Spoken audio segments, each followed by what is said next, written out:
السلام علیکم دوستو آج 28 دسمبر 2019 ہفتے کا دن ہے۔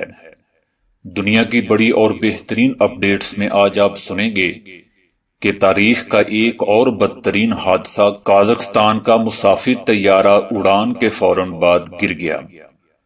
مسلم دشمنی میں بھارتی آرمی چیف بپن راوت بھی سامنے آ گئے۔ وادی میں میڈیا صحافیوں پر ایک اور انوکھی پابندی۔ بھارتی چیف بپن راوت کے بیان پر بھارتی سیاسی جماعتوں کی شدید تنقید۔ ہم ایران، چین، روس بحری مشقوں سے غافل نہیں، مکمل نظر رکھے ہوئے ہیں: امریکہ۔ آرمینیا میں بچے فروخت کرنے والے منظم نیٹ ورک میں اداروں کے اعلی حکام گرفتار۔ صدر ٹرمپ کا روس، شام اور ایران کو ادلب میں شہریوں کی ہلاکتوں پر وارننگ۔ 5 اگست کو وادی میں لگائی گئی آگ اب پورے بھارت میں پھیل چکی ہے: حکومت پاکستان۔ دنیا بیدار ہو اس سے پہلے کہ RSS مسلمانوں کی نسل کشی کر دے: وزیر اعظم عمران خان۔ ترکی سے پاکستان کے لیے انتہائی افسوسناک خبر، 7 تارکین وطن ہلاک۔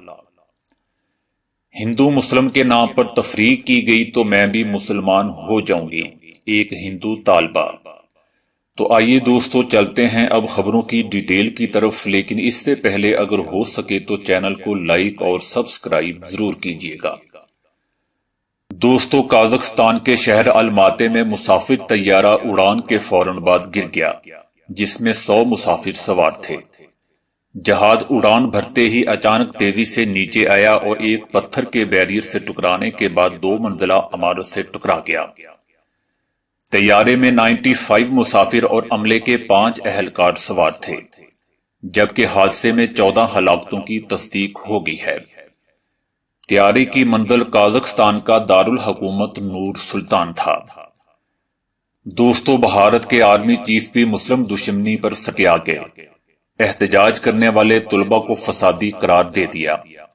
وہ کہتے ہیں کہ ایسے لوگ ملک کو غلط سمت میں لے جا رہے ہیں۔ جنرل بپن راوت کے بیان پر کانگریس سمیت دیگر پارٹیوں نے شدید تنقید کی ہے۔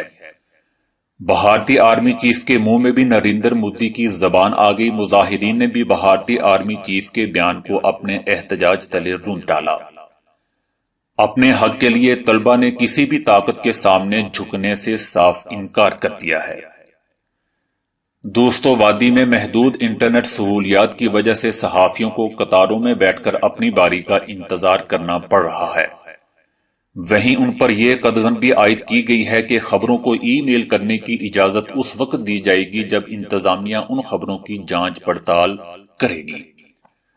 وادی میں پرنٹ اور الیکٹرانک میڈیا سے وابستہ نمائندوں کی دن بھر کی تیار کردہ خبروں، تجزیوں، تبصروں اور رپورٹوں کی اہلکاروں کی جانب سے باضابطہ طور پر جانچ پڑتال کی جاتی ہے کہ خبر کس نوعیت کی ہے، اس میں کیا لکھا گیا ہے، ویڈیو کس طرح کی ریکارڈ کی گئی ہے، جس سے ان مراکز میں کافی بھیڑ دیکھنے کو مل رہی ہے۔ اس ہجوم میں صحافیوں اور عام لوگوں کے درمیان نہ صرف تلخ کلامی ہوتی ہے بلکہ بسا اوقات ہاتھا پائی پر بھی نوبت آ جاتی ہے۔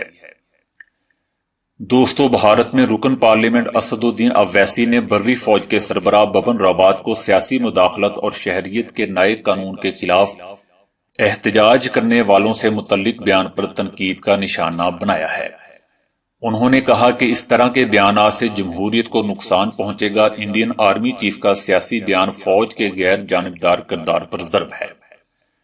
آرمی چیف کے بیان پر آل انڈیا اتحاد المسلمین کے رہنما اور اسد الدین اویسی نے کہا کہ ہمارے وزیر اعظم اپنی ویب سائٹ پر لکھتے ہیں کہ ایمرجنسی 1975-77 میں وہ ایک طالب علم کے طور پر مظاہروں میں شریک ہوتے تھے، تو کیا فوجی سربراہ کے بیان کے مطابق وہ بھی غلط تھا؟ عوام کی حکومت کی فوقیت کو سمجھنا اور اس ادارے کی سالمیت کو محفوظ رکھنا جس کی آپ سربراہی کر رہے ہیں، اپنے اختیارات کی حد کو جاننا ہی قیادت ہے۔ فوج کے سربراہ کے بیان پر سوشل میڈیا صارفین نے سخت تنقید کرتے ہوئے کہا ہے کہ انڈیا کی فوج کو دنیا میں اس لیے قدر کی نگاہ سے دیکھا جاتا ہے کہ وہ سیاست سے دور رہتے ہیں۔ ان کا یہ بیان فوج کے غیر جانبدار کردار پر ضرب ہے۔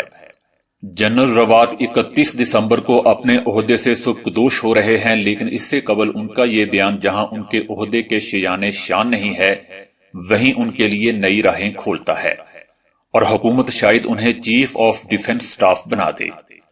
دوسری جانب انڈیا میں شہریت کے متنازع قانون کے خلاف مظاہرے بدستور جاری ہیں اور جن ریاستوں میں بی جے پی کی حکومت ہے وہاں مظاہرین کے ساتھ سختی سے نپٹا جا رہا ہے۔ بی جے پی حکومت اپنے موقف سے پیچھے ہٹتی نظر نہیں آ رہی ہے۔ دوسری جانب وزیر داخلہ امیت شاہ نے کہا ہے کہ کانگریس پارٹی جو دہلی میں بدامنی کے لیے ذمہ دار ہے اس کو سزا دینے کا وقت آ گیا ہے، جبکہ بھارت میں احتجاج آرمی چیف کے بیان کے بعد ابھی تک جاری ہے۔ نئی دہلی، ممبئی، بنگلور، اجمیر، لکھنؤ سمیت ملک بھر میں لاکھوں افراد سڑکوں پر نکل آئے ہیں۔ بھارت میں شہریت کا متنازع قانون بی جے پی حکومت کو ڈبو دے گا۔ مسلمانوں کی حمایت میں ہندو، دلت، عیسائی سب ایک ہو گئے ہیں۔ اس احتجاج میں دلتوں کی نمائندہ تنظیم بھیم آرمی بھی شامل ہے۔ بھارتی دارالحکومت میں مظاہرے کی وجہ سے سیکیورٹی ہائی الرٹ کر دی گئی ہے۔ مظاہرین کی مسلسل ڈرونز کی مدد سے نگرانی کی جا رہی ہے۔ امریکی اخبار لاس اینجلس ٹائمز نے بھارتی مسلمانوں کی حالت زار پر رپورٹ جاری کی ہے جس کے مطابق بھارت میں مسلمان شدید خوف میں مبتلا ہیں۔ وہ اپنے علاقے چھوڑنے پر مجبور ہو گئے ہیں۔ لاس اینجلس ٹائمز لکھتا ہے کہ علی گڑھ یونیورسٹی میں پولیس نے طلبہ پر تشدد کیا، ان پر فائرنگ کی گئی اور گرنیڈ پھینکے گئے۔ صرف یہی نہیں بلکہ پولیس نے مسلمان طلبہ پر مذہبی منافرت کے جملے بھی کسے۔ دوستو، ادھر امریکہ کا کہنا ہے کہ ہم بحر ہند میں جاری ایران، چین اور روس کی بحری مشقوں پر مکمل نظر رکھے ہوئے ہیں۔ امریکی نیویگیشن کی آزادی کو یقینی بنانے کے لیے اتحادیوں کے ساتھ تعاون کرے گا۔ امریکہ غفلت کا مرتکب نہیں ہو سکتا۔ امریکہ بین الاقوامی گزرگاہوں کی حفاظت کے لیے اپنے اتحادیوں کے ساتھ ہر ممکنہ تعاون کرے گا۔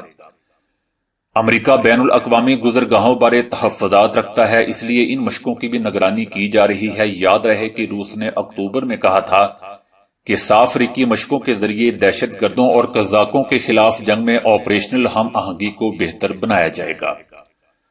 دوستو، ادھر آرمینیا میں بچے فروخت کرنے والے منظم نیٹ ورک کو گرفتار کر لیا گیا ہے جس کے بعد حکومت نے تحقیقات کا آغاز کر دیا ہے۔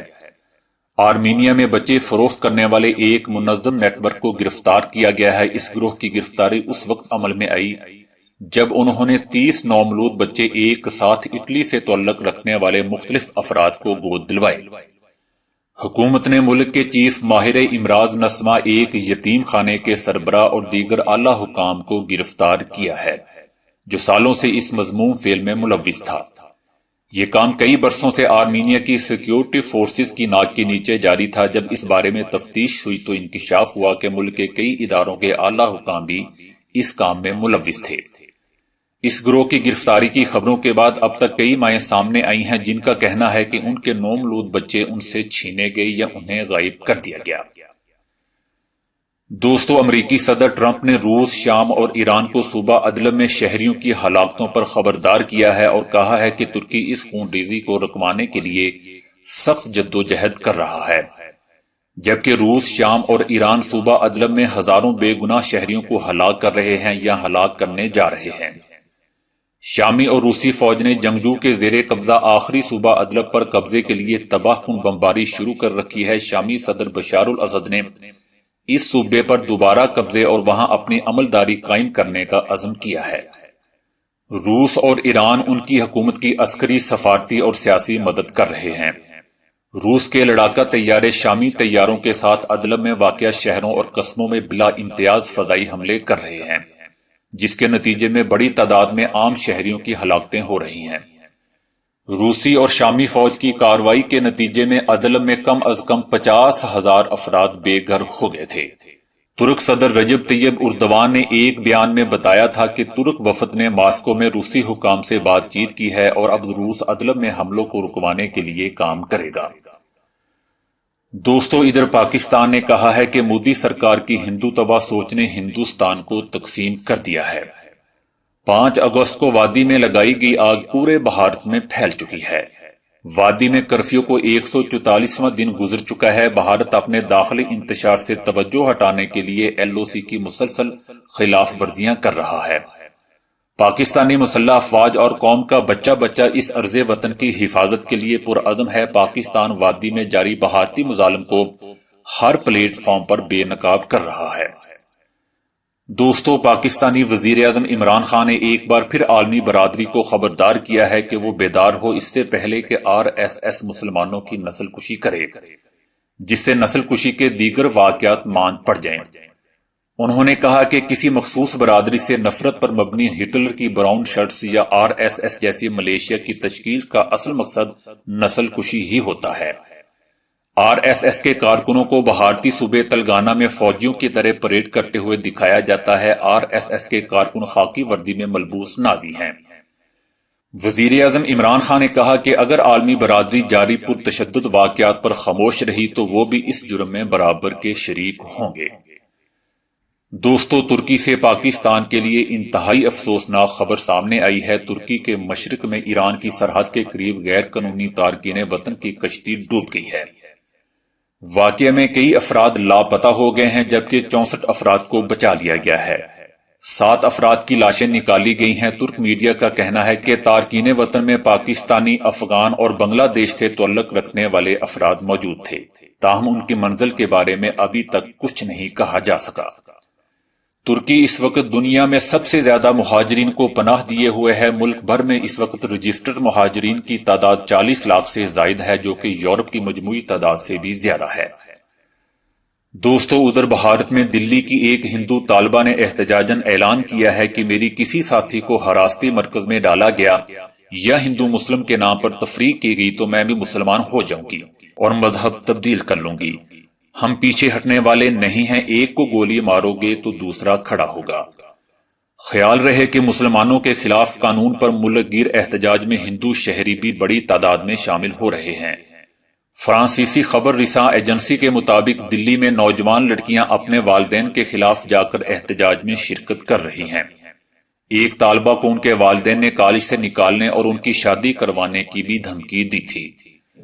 ہٹلر کی گود میں مودی والا پوسٹر سوشل میڈیا پر وائرل ہو گیا ہے، جسے جرمن ٹی وی نے بھی نشر کیا ہے۔